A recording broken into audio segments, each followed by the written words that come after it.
Ito, ang latest weather update.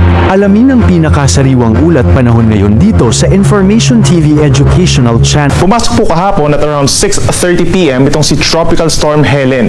And as of 4 in the morning naman kanina ay nasa higit 1,100 kilometers ito east-northeast of extreme northern Luzon.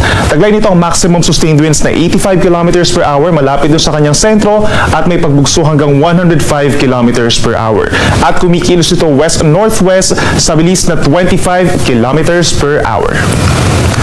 Base po sa pinakahuling track ng pag-asa, inaasahang kikilos pa rin pa west-northwest ang Bagyong Helen. So ibig sabihin po, mamayang hapon or gabi ay maring lumabas na rin to na ating Philippine Area of Responsibility patungo pa rin dito sa may southern islands of Japan and East China Sea sa susunod pa na 24 oras.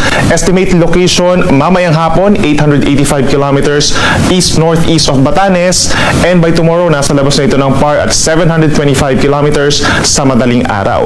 Base po sa pinakahuling track ng pag-asa, napakalayo po nung sentro nitong si Bagyong Helen sa ating kalupaan.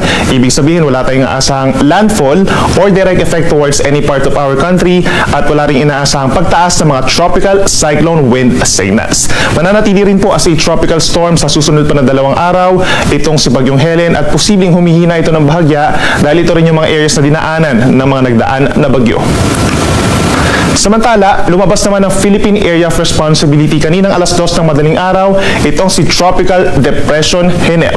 Ito ay nasa may parte ng South China Sea at patungo na sa may central portion of Vietnam at huling namataan higit 410 kilometers west-northwest of Bacnotan, La Union. Taglay naman ang maximum sustained winds na 55 kilometers per hour at itong si Bagyong Hener plus si Bagyong Helen ay nagpapaibayo pa rin po ng southwest monsoon or habagat sa malaking bahagi ng bansa. So ibig sabihin, may mga lugar pa rin po na magkakaroon ng mga minsan malalakas sa mga pag-ulan, lalo na ang kanlurang parte, at sa may silangang parte naman, associated na rin po dito sa mga cloud clusters or kumpul ng ulap, ito po yung trough or buntot nitong si Bagyong Helen. Kaya patuloy natin i-monitor ito for possible formation of any weather disturbances. But at least for the next 24 hours, hindi naman ito magiging low pressure area or bagyo.